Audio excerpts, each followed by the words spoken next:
quebra o jugo do meu pecado, é tão mais forte, é o meu amado, o Rei da Glória, o grande Rei dos Reis.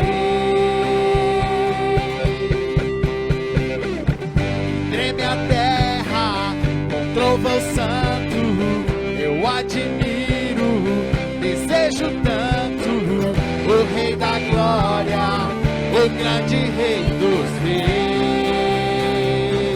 Ó que tremenda graça, ó que infalível amor, tomou o meu lugar e a minha cruz levou. Você deu sua vida, estou liberto enfim. Jesus, eu canto pelo que fez por mim.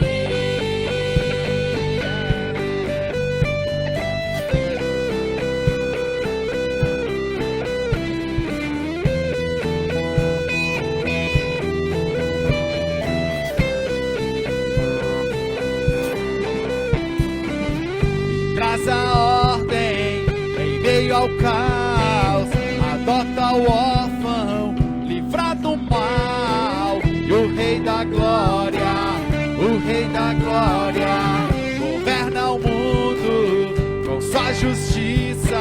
É como o sol, sua face brilha. O Rei da Glória, o grande Rei dos Reis. Ó que tremenda graça, ó quem falei meu amor, tomou o meu lugar e a minha cruz levou. Você deu sua vida, estou liberto enfim.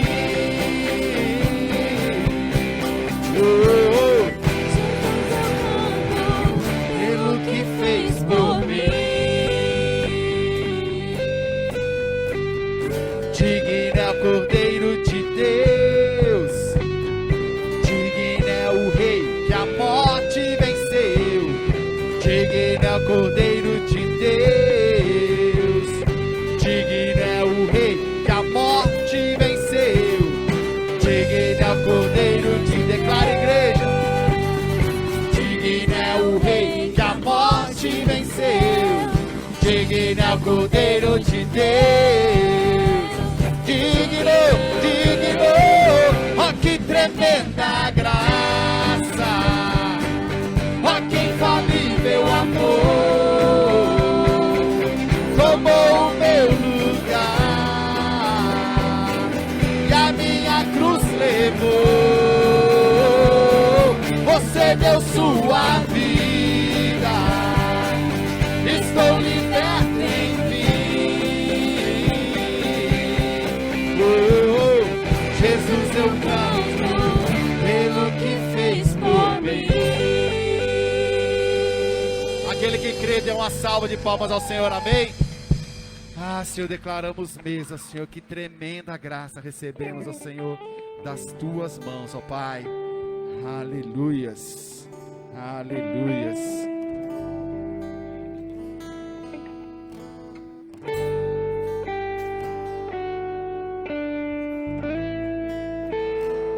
Nós queremos render graças a Ti nessa noite, Jesus. Todo nosso louvor, Deus, toda a nossa adoração, Jesus, que chegue, Pai, diretamente ao seu coração, Deus, como forma de amor, Pai.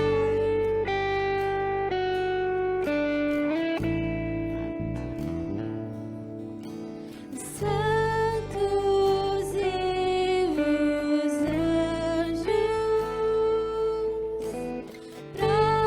prostram-se a Ti.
seu, Jesus. Que os nossos sonhos estejam alinhados com o seu, Jesus. E que nós venhamos, Deus, te exaltar, te entronizar, Pai, nessa noite com todo o nosso ser. Diga a Ele. Dia e noite suba a ti nossa adoração. Dia e noite suba a ti nossa adoração. Dia e noite suba a ti nossa adoração. Dia e noite suba a ti. Tu és digno de tudo.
Agita a mesa, Senhor, as águas paradas dos nossos corações, Senhor, e faz, Senhor, Deus, de maneira sobrenatural, ó Deus, venha Espírito Santo sobre a Tua igreja, sobre as nossas vidas, ó Senhor, e agita, Senhor, essas águas paradas, ó Deus, que nos mantém, ó Deus, Deus, no mesmo lugar, ó Pai, onde Tu mandas, vai em frente, Pai, muitos, ó Senhor, seguem parados, ó Deus, agita, Senhor, e sopra, Espírito Santo, sobre a Tua igreja, Senhor, faz mesmo o Senhor ser derramado, ó Deus, a Tua glória, a Tua unção, ó Senhor, a Sua presença de maneira sobrenatural sobre cada um de nós, ó Pai, aleluia, agita das águas paradas da minha alma.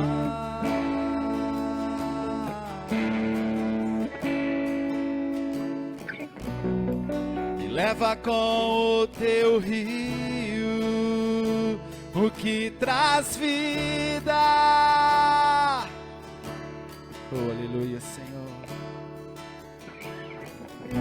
Não tenho as palavras certas a dizer pra provocar-te a querer-me mais do que já me queres.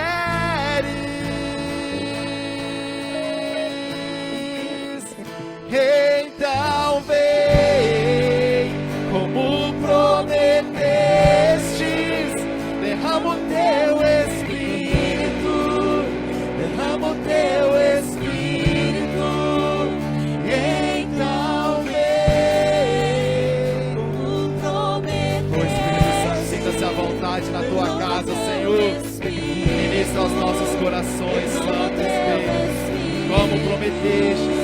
E então vem, como prometestes, derrama o teu Espírito. Sinta-se à vontade na tua casa, Senhor.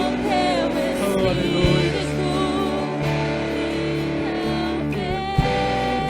Invade minha escuridão, aonde eu me escondo.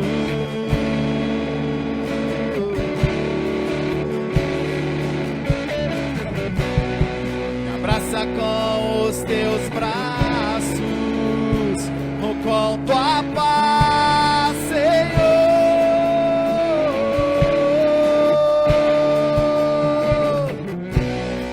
Me alcança quando me escondo, você me alcanças quando fujo, oh, Senhor.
Teu amor é como de um pai, de um irmão.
Senhor, o quão bom é, ó Deus. Oh, Pai, poder abrir os nossos lábios, ó Senhor, e sentir o quão perto, Senhor, está a Tua presença sobre cada um de nós, sobre a Tua casa, Senhor. Ministra a cada dia, Senhor, a cada dia, Senhor. Ministra, Pai, e nos sinta a cada dia mais e mais abraçado por Ti, Pai, em o nome de Jesus. Aleluias. Amém. Como ainda forma de adoração, de amor e gratidão a Deus, eu quero convidar você a trazer o seu dízimo e suas ofertas nesse momento.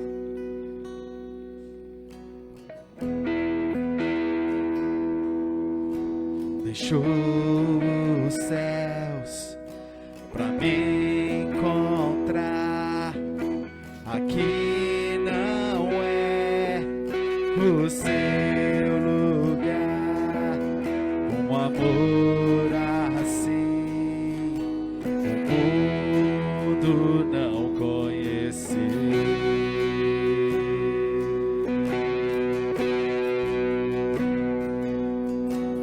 Aquela cruz se entregou, o teu perdão me alcançou. Um amor assim o mundo não conheceu.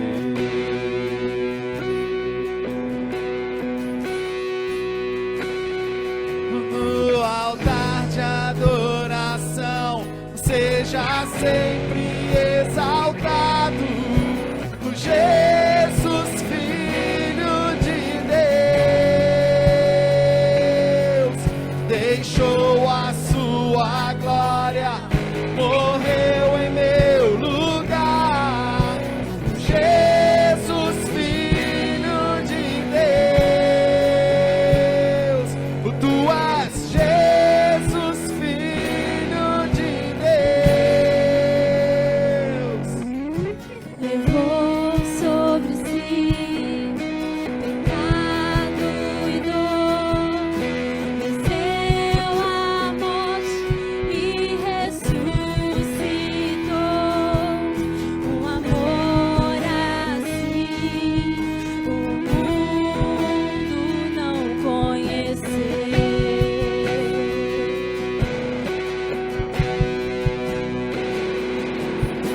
Levou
de adoração, seja sempre exaltado.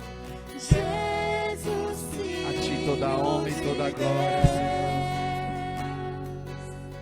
Deixou a sua glória, morreu em meu lugar. Jesus, Filho de Deus. Declare no altar, no altar da adoração, seja sempre exaltado. Jesus, Filho de Deus,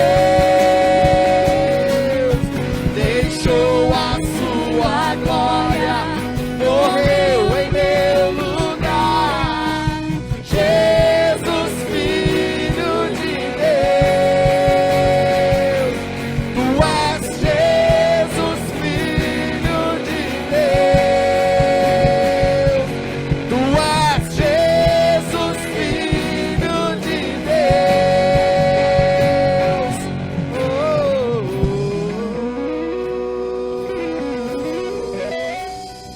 Uma salva de palmas ao Senhor, amém? Obrigado, Deus. Aleluias, aleluias. Obrigado, Jesus. Nós queremos, Pai, te agradecer, Senhor, por todos que estamos aqui, por mais uma oportunidade, Deus, que nós temos liberdade em te adorar, em te honrar. Deus, obrigado pelos dízimos, pelas ofertas. Nós queremos, Senhor, que o Senhor é um Deus de provisão e nós somos gratos, não só, Deus, por aquilo que o Senhor nos dá, mas por aquilo que o Senhor é, Pai. Obrigado por tudo que o Senhor é, em nome de Jesus, que os nossos corações estejam abertos agora, Pai, para ouvir da Tua palavra e conhecer mais de Ti. Amém. Pode se sentar.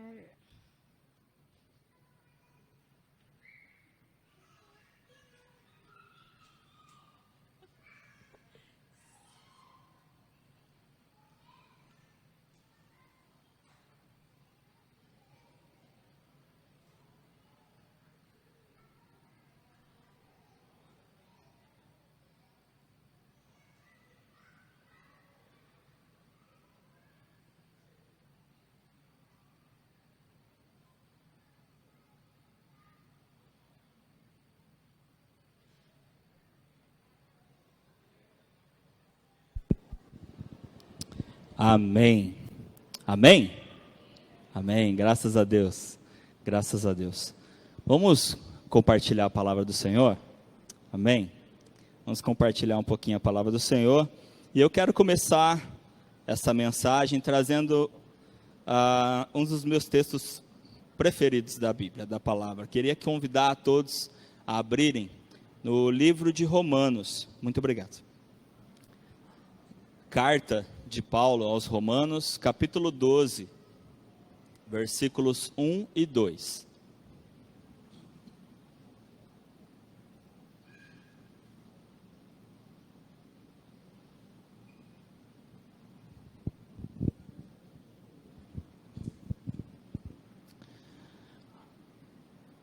Carta de Paulo aos Romanos, capítulo 12, versículos 1 e 2.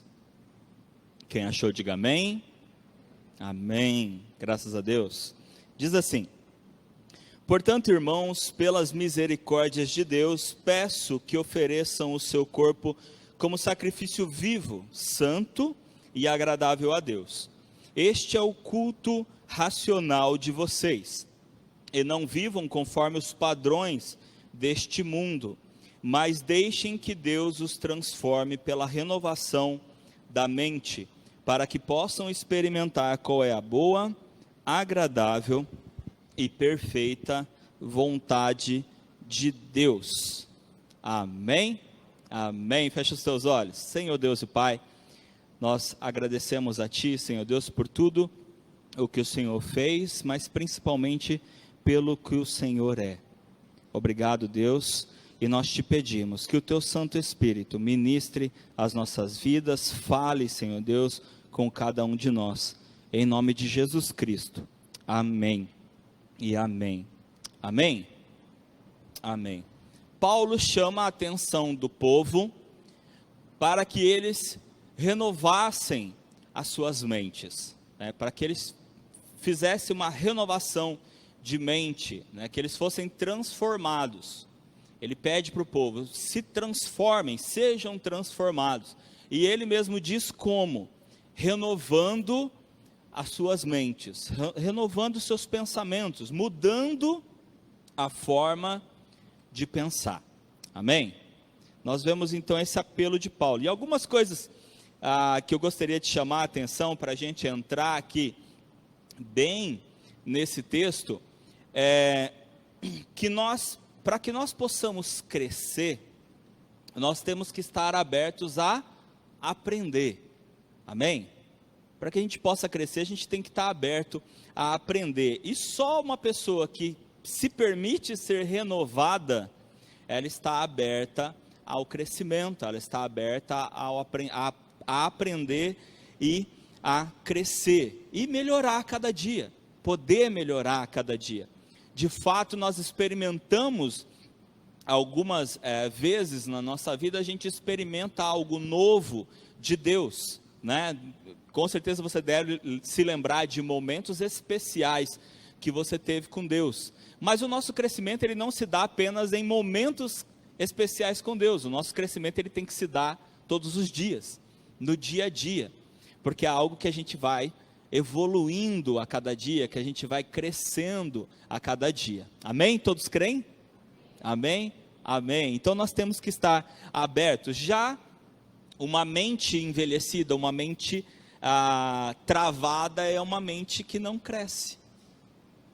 É uma pessoa que não vai se permitir crescer, ela não vai se permitir ser trabalhada, logo ela vai ficar travada, vai ficar fechada.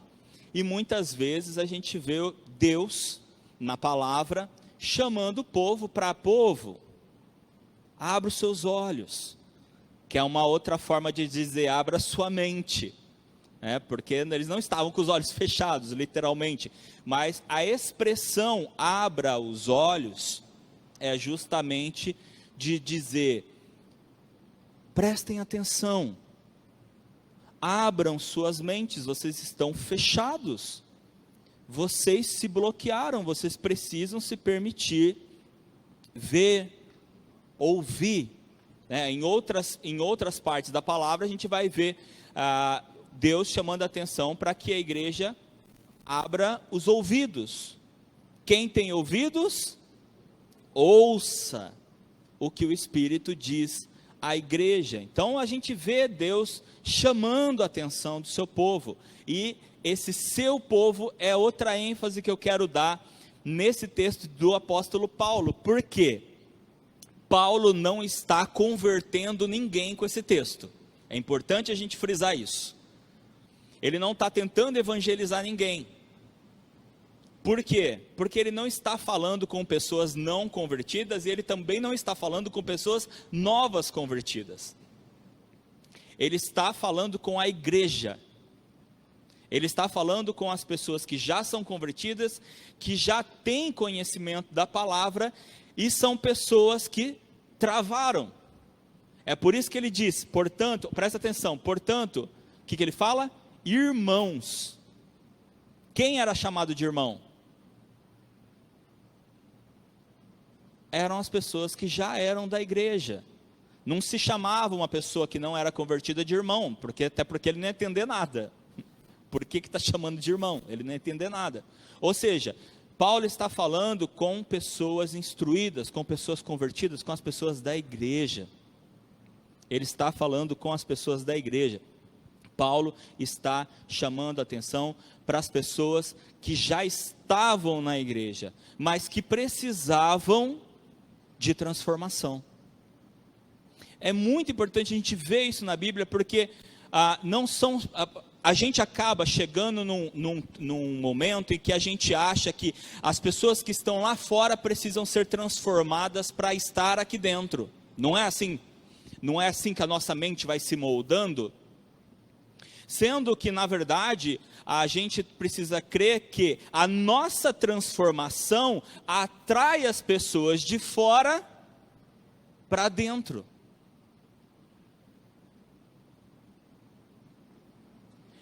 A palavra, vocês podem reparar, quando a palavra está chamando a atenção, é sempre de crente. É sempre da igreja.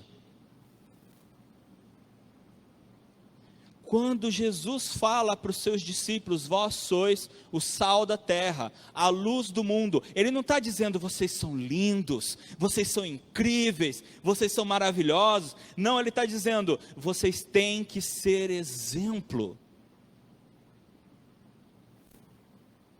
Vocês precisam ser exemplo, para que as pessoas olhem para vocês e queiram ser como vocês. Percebe? A palavra ela sempre chama a atenção da igreja, porque Deus sabe, Cristo sabe que se a igreja for como Deus quer que ela seja, ela automaticamente vai ser um imã de pecadores. Assim como Cristo era. O que Cristo mais atraía, gente? O que Cristo mais atraía? Pecadores. Era o que Ele mais atraía, pecadores. E os crentes, Jesus funcionava como repelente. Repararam? Os falsos, óbvio, né? Os verdadeiros eram atraídos e ficavam com Ele. Mas aqueles que não eram legítimos, verdadeiros, meio que funcionava como um repelente. Por quê? Porque a luz, ela mostra bagunça e ela mostra sujeira. Você tem um quarto bagunçado? Sabe aquele quartinho da bagunça? Sabe? Sabe por que ele na maioria do tempo não te incomoda? Porque ele está fechado e no escuro. Não é? Vai lá e acende a luz. O que começa a acontecer com você? Você começa a se incomodar. Sabe por quê? Porque a luz revela bagunça e sujeira. E a gente fica incomodado com bagunça e com sujeira. Não é? A gente fica. Jesus é luz. Deus é luz. E quando a luz chega perto de alguém ou de algo, mostra o quê? A bagunça e a sujeira. Logo eu tenho duas opções. Vocês podem reparar. Reparem nisso, gente. Quando a gente não queria arrumar a nossa vida, e Deus chegava perto de nós, ou alguém de Deus chegava perto de nós, o que a gente fazia? Corria. Não era assim? A gente corria. Porque a gente começava a ver a nossa própria bagunça, a nossa própria sujeira. E quando a gente se torna a luz, acontece o contrário. Quando a gente chega perto das pessoas, as pessoas começam a se sentir incomodadas. E isso é ótimo, desde que seja incomodada pela tua luz, pela luz de Deus que está brilhando através de você. Amém? Amém. Usando essa mesma ideia de Paulo aos Romanos, eu quero pegar um texto também de Paulo, só que aos Gálatas, capítulo 2, versículo 20. Gálatas, capítulo 2, versículo 20. Eu vou deixar vocês acharem aí.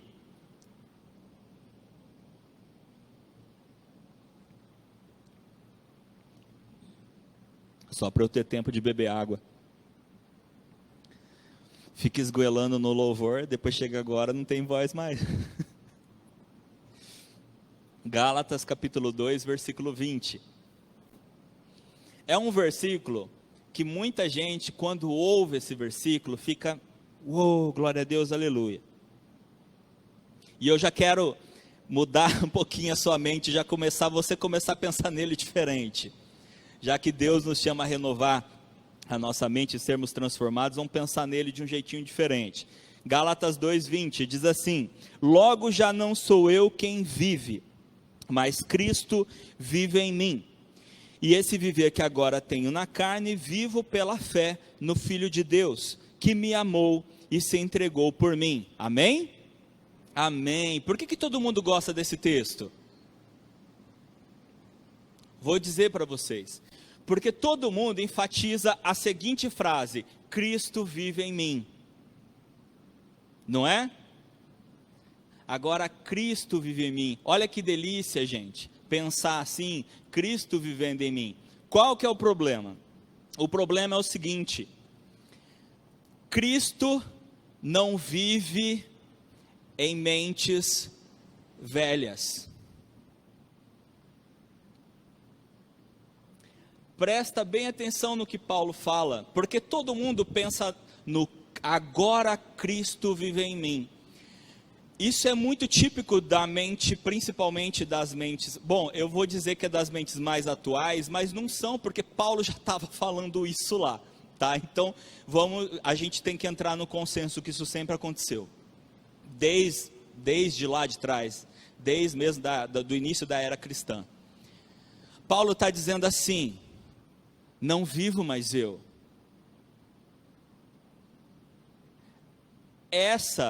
Se você quer frisar uma parte desse texto, é só essa. É só essa. Não vivo mais eu. Essa parte ninguém quer frisar. Vocês estão entendendo? Não vivo mais eu. Agora, Cristo vive em mim. O que precisou para Cristo viver em Paulo? O que precisou? Paulo morrer. A maioria das pessoas frisa o agora Cristo vive em mim, sabe por quê? Porque pensam assim: eu sou uma pessoa, eu tenho uma vida, e agora eu acrescentei Jesus na minha vida. A maioria das pessoas pensaram assim algum dia. Não pensam mais, amém? Mas pensaram assim algum dia. Cristo foi acrescentado na minha vida. Só que não tem como acrescentar Cristo na nossa vida, porque Cristo só entra em vidas que morreram. Cristo só entra em vidas que morreram. Agora não vivo mais eu morri. Agora Cristo vive em mim. E Paulo vai continuar, e você vê que o entendimento é: eu tenho uma nova vida. Aquela vida que eu tinha, já era. Aí eu faço uma pergunta para você: tem restos da sua antiga vida na sua vida atual? Se tem, está faltando alguém morrer. Não são as coisas que precisam morrer, estão entendendo? Não são as coisas que precisam morrer. Não são aquelas coisas que eu tinha, aquelas coisas que eu fazia que precisam morrer. É a pessoa. Porque quando a pessoa antiga morre, tudo que era antigo fica para trás. Tudo que era daquela vida antiga, ela fica para trás. Então percebe, a dificuldade não é de largar as coisas que eu fazia antes, não é de largar as coisas que eu tinha antes. A dificuldade é de largar a pessoa de antes. Quando eu largar a pessoa de antes, as coisas, elas vão automaticamente. E agora, voltando para o nosso texto, qual é a coisa mais difícil da gente largar da nossa antiga vida?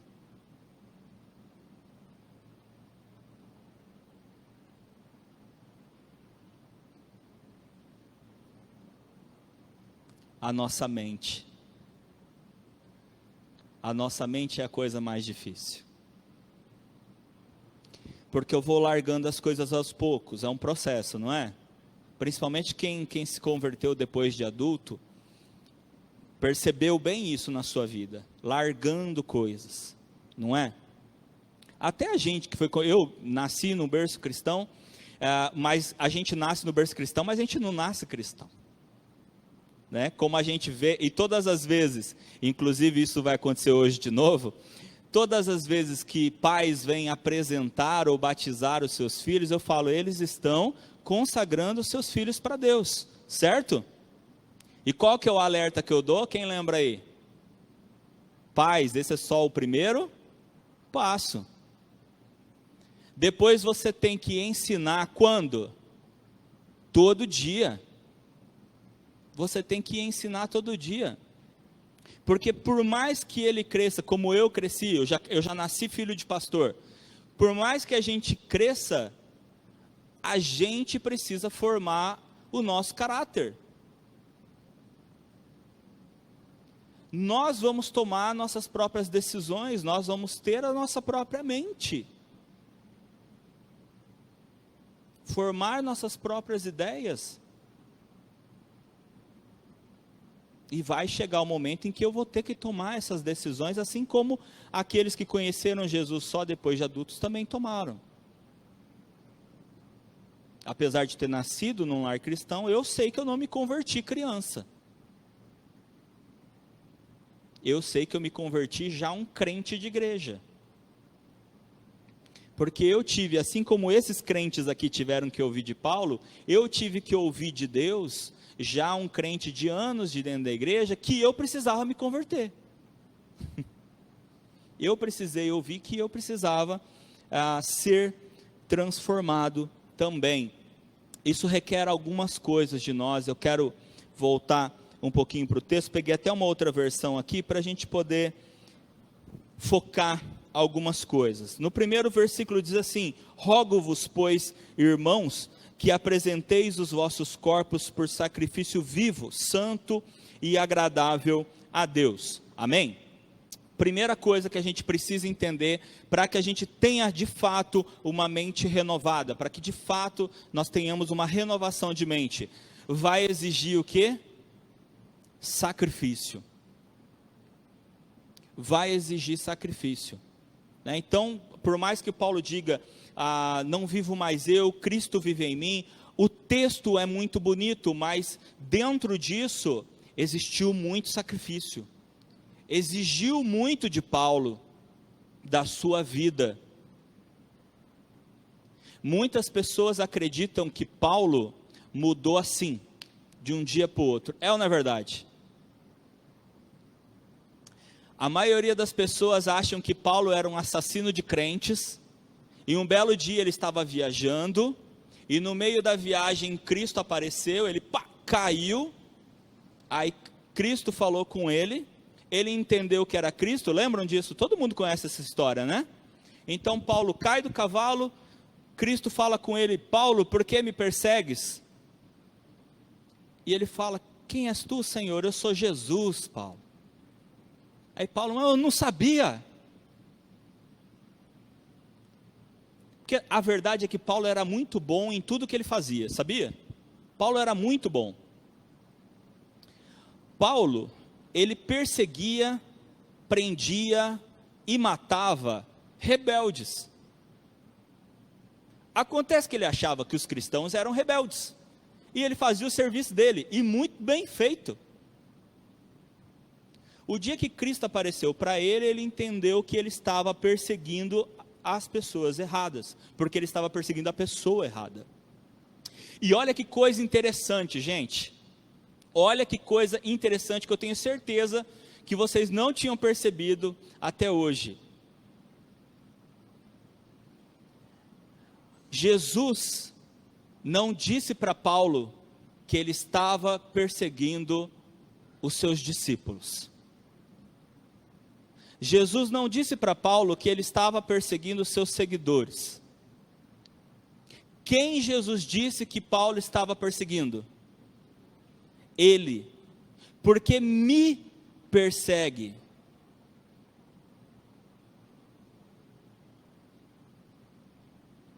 Vocês já entenderam? Eu me arrepiei quando eu percebi isso.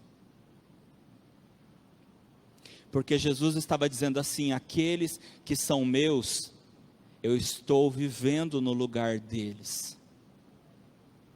Então você imagina quando Paulo entendeu isso, para ele dizer: não vivo mais eu, mas Cristo vive em mim. E quando eu sou perseguido, estão perseguindo Cristo. Porque quando eu persegui os cristãos, eu estava perseguindo Cristo. Você percebe que quando nós de fato temos Cristo em nossa vida e vivemos por Cristo, quando alguém age contra nós, está agindo contra Cristo? Não sei vocês, mas isso me dá uma vontade de estar certo. Isso me dá uma vontade de fato ser de Cristo.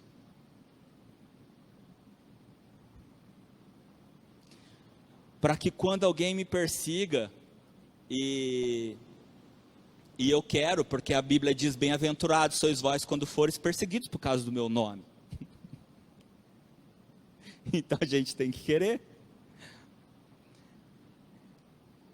Eu quero que Cristo vá para essas pessoas e diga assim, você está me perseguindo? E Deus transforma a vida deles como transformou de Paulo. Requer sacrifício. Mas eu estava dizendo para vocês que não foi assim que Paulo mudou. Jesus derrubou Paulo. E Paulo não enxergava mais. Não é? Todo mundo conhece essa história, né? E aí então Paulo é levado para uma casa e lá ele recebe uma visita que diz para ele, confirma para Paulo, Paulo, eu vim em nome de Jesus, Jesus me mandou aqui. E aí as escamas foram tiradas dos olhos de Paulo e Paulo voltou a enxergar, amém? Não é verdade? Aí o que todo mundo pensa? Que Paulo saiu dali de dentro e foi pregar, não é? Sabe quanto tempo levou para Paulo começar a pregar? Depois desse dia? Sabe quanto tempo levou para Paulo fazer essas viagens aqui e abrir essas igrejas? Começar a abrir essas igrejas? Hã? Vamos lá. Chuta aí. Como é que você sabe? Ah, eu te falei. Que bênção. 11 anos. Quem sabia? 11 anos. E todo mundo achava que tinha sido assim, né? Eu também achava. Por muito tempo eu achei. Paulo, ele teve que ser muito trabalhado. Paulo foi para o deserto ser trabalhado. Paulo ficou anos e anos. Sabe por quê? Talvez você pense assim, porque ele não entendeu. Não, ele entendeu. Só que imagina a crise que ele entrou quando ele descobriu isso. Imagina como Deus teve que trabalhar a vida dele. Como Deus teve que moldar ele. Quanto sacrifício ele teve que fazer e passar para que de fato ele pudesse entender. Para que de fato ele pudesse entender as coisas e ele pudesse ir e falou, agora eu vou fazer, agora eu entendi, agora eu vou, estou indo, Senhor. Aquele que te perseguia agora vai pregar o seu nome, agora vai pregar sobre você. É uma delícia, né? E agora eu quero provar para vocês como Paulo era bom no que ele fazia. Porque quando Paulo começa a pregar sobre Cristo e começa a falar, os discípulos começam a dizer, mas esse não era o cara que matava gente, que perseguia gente, que matava gente? E muita gente pensa que Paulo começou a pregar muito rápido também por causa disso. Agora eu mostro para vocês como ele era um bom matador e perseguidor e matador de crente. Porque passaram-se 11 anos e todo mundo ainda lembra de Paulo e do que Paulo fazia.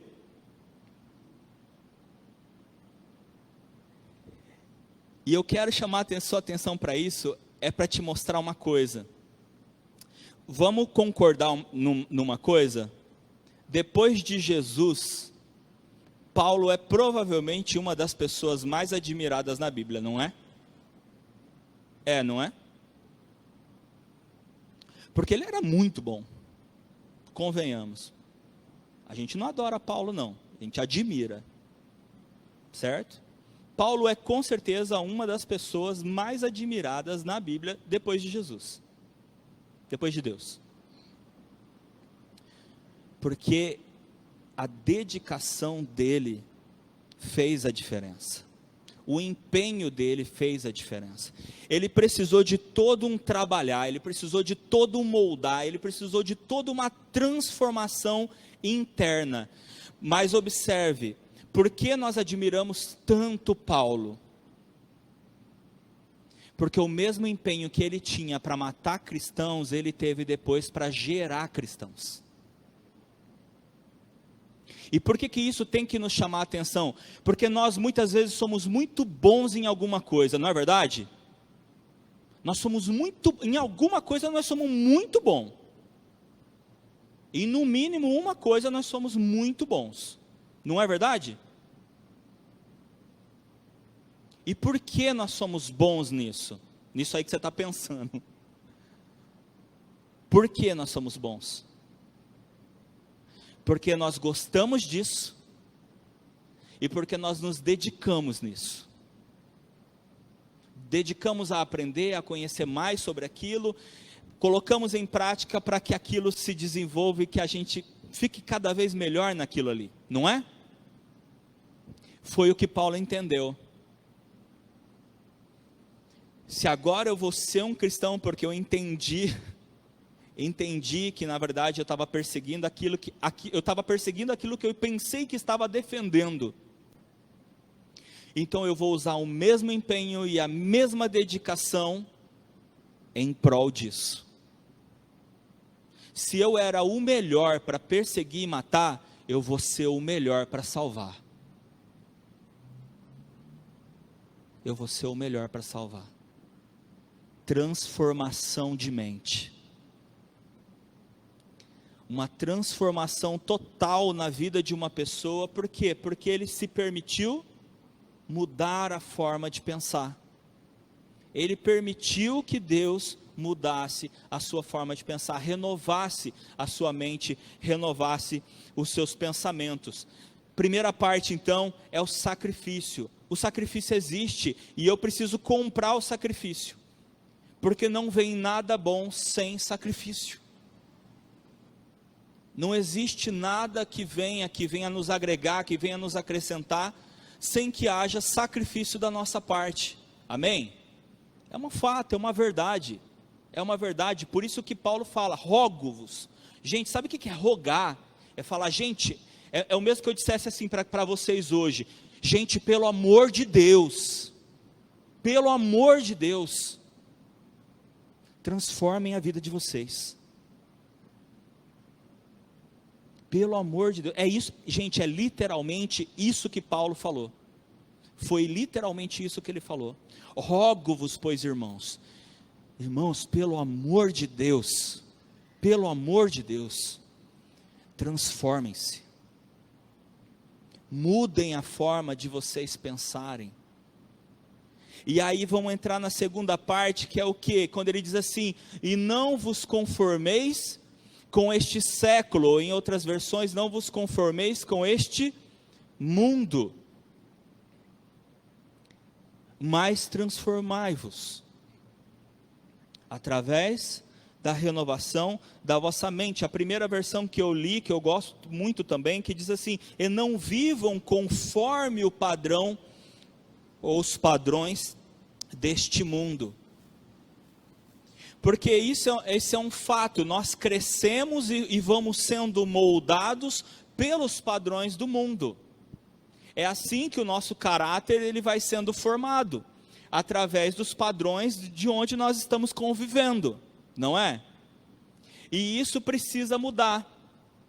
E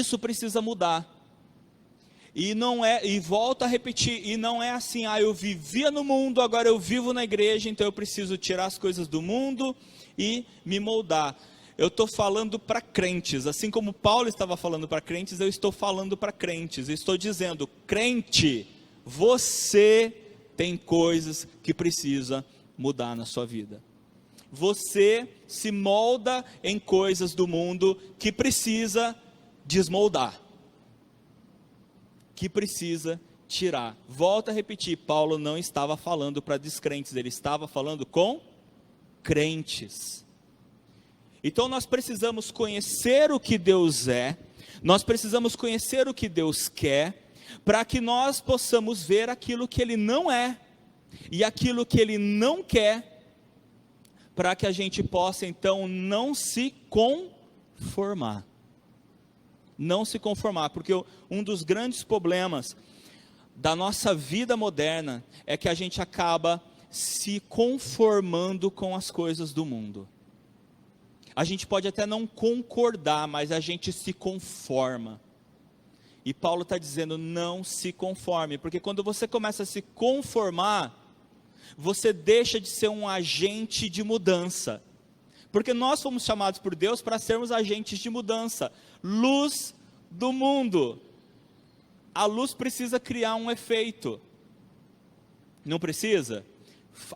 Alguém corre lá na luz para mim, por favor. Alguém que sabe mexer lá na luz. Corre lá na luz para mim. Alguém. Apaga a luz para mim, Fer.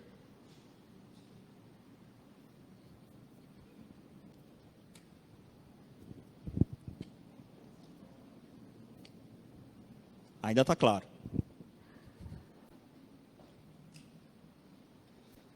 Meio. Está escuro. Certo? Você está cego? Não, você está enxergando. Mas as coisas mudaram para você? Mudaram. Qual é a primeira mudança que a falta de luz gera? Vocês sabem? Falta de cor. Perceberam? Vocês podem estar enxergando as coisas. Talvez vocês estão olhando aqui para frente, fica um pouco mais fácil. Mas eu daqui olhando para vocês, eu enxergo todos vocês, mas eu não estou vendo nenhuma, o quê? Cor. Eu não estou vendo nenhuma cor. Pode acender, Fer, por favor. Tudo se transformou agora para mim. Agora eu sei quem cada pessoa é e eu estou vendo cores. Viram o que a luz faz? A luz transforma. Transforma o lugar e transforma as pessoas.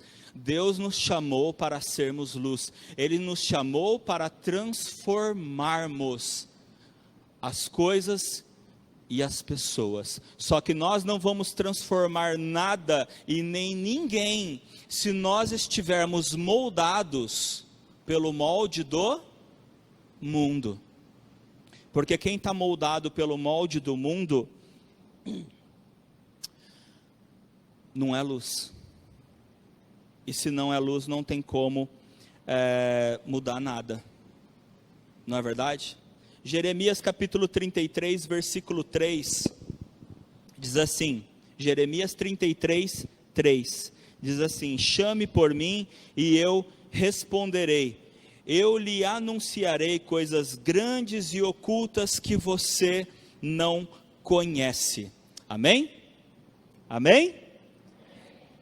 Chame a mim, outra versão vai dizer, clame a mim e eu te responderei e lhe anunciarei coisas grandes e ocultas que você não conhece. Uma das coisas mais impressionantes da vida de Paulo é que Paulo viu coisas que nem estão escritas na Bíblia. Ele viu muitas coisas que não estão escritas na Bíblia.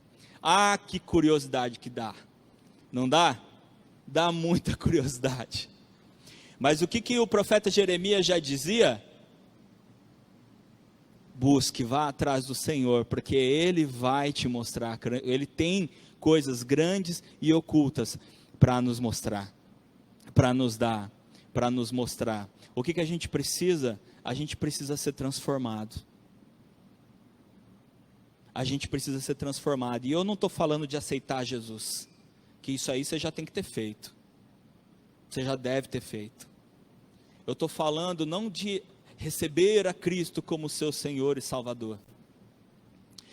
Eu estou falando de deixar a pessoa, cita seu nome agora, deixar Snar morrer, para que Cristo viva no meu lugar. Permitir que a gente mude a forma de ver, de fazer, de enxergar as coisas. Tinha uma moça, casou com o marido dela, óbvio, né? E ela gostava muito de comer peixe assado. E ela assava peixe para o marido dela. Para ela e para o marido dela. Ela assava peixe. E eles comiam peixe assado. E foi uma vez, e foi outra vez, e foi outra vez. Até que um dia o marido, ele falou assim: amor, já faz um tempo. No começo eu não tinha coragem de te perguntar, mas eu tenho uma dúvida. E eu queria muito te perguntar uma coisa. Ela pode perguntar. Você assa o peixe, só que você tira a cabeça do peixe. E eu gosto da cabeça do peixe. Por que você não assa o peixe inteiro? Com a cabeça. Além dele ficar mais bonito, eu ainda aproveito a cabeça. Ela disse assim: eu sempre fiz assim. Ele falou: então não é porque você não gosta. Eu tinha medo de, sei lá, você não gosta da cabeça, não sei. Ela: não tem um problema nenhum, mas eu sempre fiz assim. Aí ele perguntou: mas por que você sempre fez assim?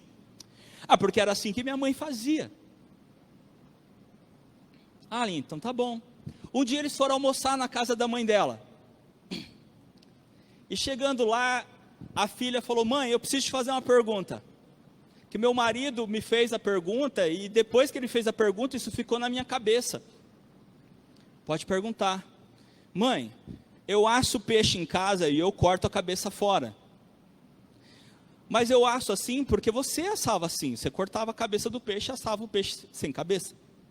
Por quê? Ela disse assim: eu sempre fiz assim. Mãe, mas por que você sempre fez assim? Porque a sua avó fazia assim. Imagina, né? Vamos marcar um almoço na casa da avó? Vamos. Foram almoçar na casa da avó. Vó, a gente tem uma pergunta para você. Aí ela contou toda a história. Falou: vó, perguntei para minha mãe disse que sempre fez assim, porque você cortava a cabeça do peixe.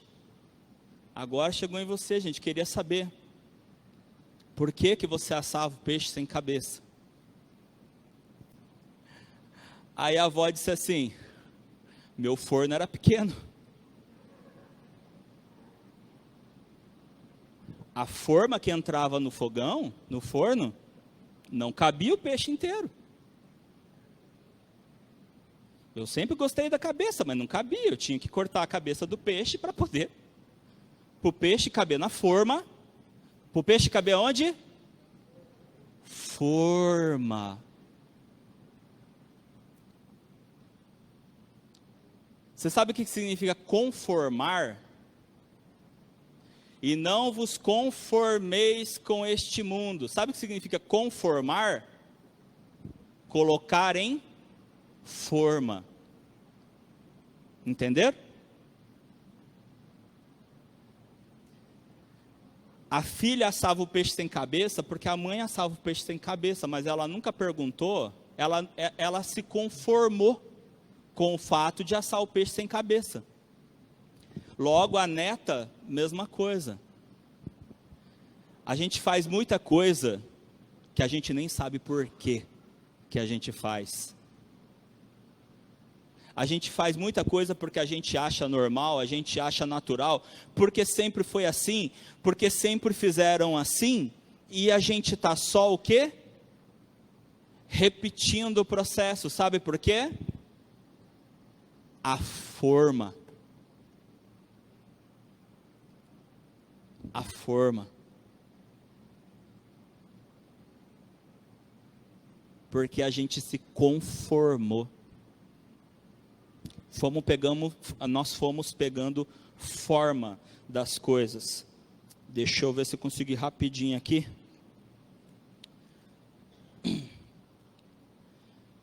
Evangelho de João, capítulo 5. Não precisa abrir não, gente. Eu vou ir rapidinho aqui, por causa do nosso tempo. Evangelho de João, capítulo 5, a partir do versículo 2, diz assim: existe ali, junto ao portão das ovelhas, um tanque chamado em hebraico Betesda, o qual tem 5 pórticos. Nestes jazia uma multidão de enfermos, coxos, cegos, paralíticos, esperando que a água se movesse, porque um anjo descia de tempos em tempos, agitando-a. E o primeiro a entrar no tanque, uma vez agitada a água, sarava de qualquer doença que tivesse. Estava ali um homem enfermo, havia 38 anos. Jesus, vendo-o deitado e sabendo que estava assim há muito tempo, perguntou: você quer ser curado? O enfermo respondeu: Senhor, não tenho ninguém que me ponha no tanque quando a água é agitada. Quando tento entrar, outro enfermo chega antes de mim.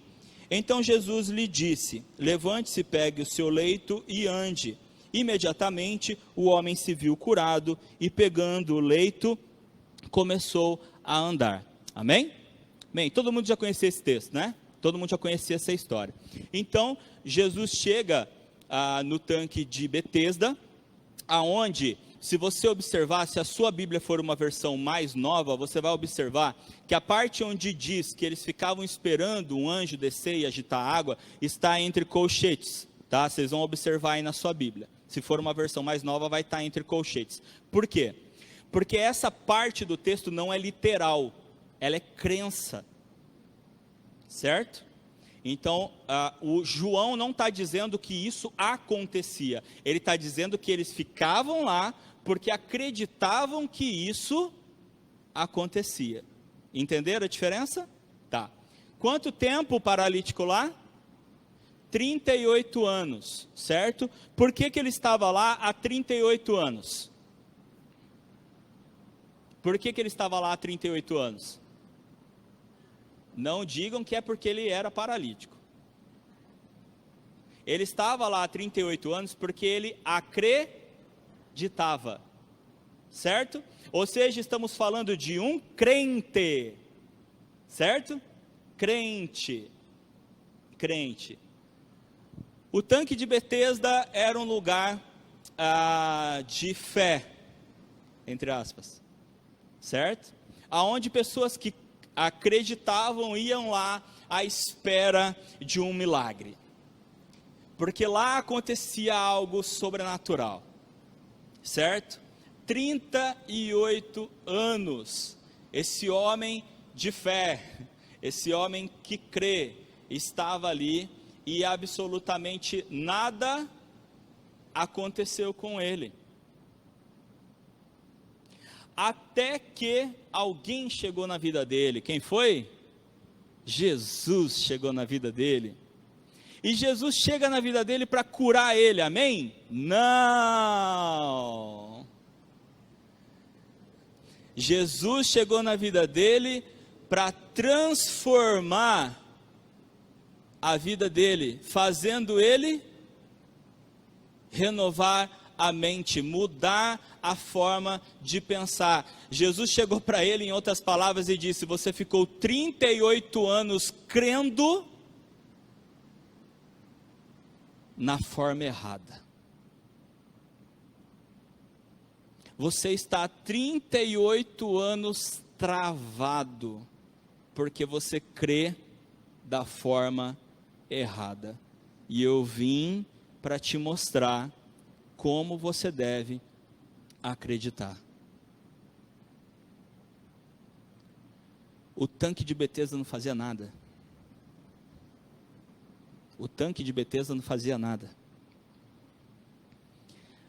Assim como muitos outros lugares prometem coisas que não fazem nada, a não ser iludir as pessoas e deixar as pessoas presas a eles, presas nas mentiras, presas nas ilusões, presas nas falsas esperanças que nunca vão acontecer, a não ser o fato de ficar ali todo dia do lado do tanque, imaginando que algum dia vão ter uma oportunidade, quando na verdade a real oportunidade, o real milagre não estava ali, era Jesus. Era Jesus.